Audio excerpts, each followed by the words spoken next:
ஸ்ரீமதே ராமானுஜாய நமக. 4000 திவ்ய பிரபந்தம். முதல் 1000. பெரியாழ்வார் பாசுரங்கள் 202 முதல் 204 வரை. கண்ணன் பிள்ளை விளையாட்டை முறையிடுதல். 202ஆம் பாசுரம். வெண்ணெய் விழுங்கி வெறுங்கலத்தை வெட்பிடையிட்டு அதனோசை கேட்கும் கண்ணபிரான் கற்ற கல்வி தன்னை காக்ககில்லோம் உன்மகனை காவாய்.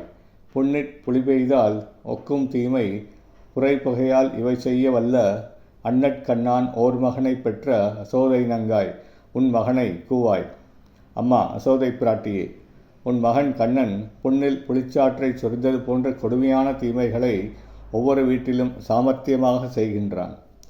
அண்ணன் பலராமனுக்கும் இவனுக்கும் ஒப்பில்லை. இவன் பானையிலிருந்த வெண்ணெயை விழுங்கிவிட்டு அந்த பானையை கல்லிலே உடைக்கும் ஒலி கேட்கிறது. இதனை கேட்டு மகிழ்ச்சி அடைகின்றான். எங்களால் இவன் செய்யும் குறும்புகளை தடுத்துவிட முடியாது. எனவே உன் மகனை நீ அழைத்துக்கொள் என்று ஆட்சிகள் முறையிட்டனர்.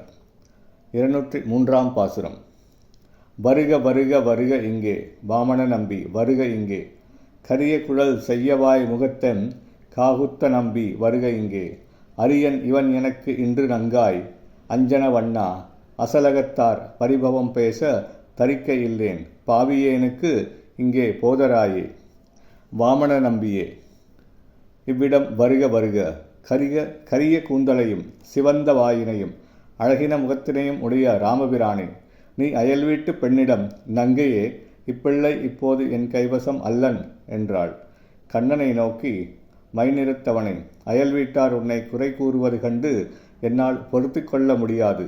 இப்படி அயலார் உன்னை சொல்ல அதனை கேட்கும்படியான பாவத்தை எனக்கு உண்டாக்கியிருக்கும் வருத்தத்தை போக்குமாறு இங்கே வருவாயாக என்றழைத்தாள் யசோதை பிராட்டி.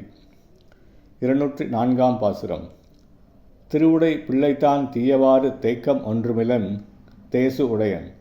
உருக வைத்த குடத்தோடு வெண்ணெய் உறிஞ்சி உடைத்திட்டு போந்து நின்றான். அருகி இருந்தார் தம்மை அநியாயம் செய்வதுதான் வழக்கோ. அசோதாய் வருக என்று உன் மகன் தன்னை கூவாய். வாழ ஒட்டான் மதுசூடனனே.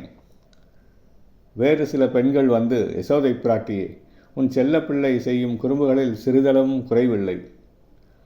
இதனை அவன் தனக்குண்டான புகழாக கருதுகிறான்.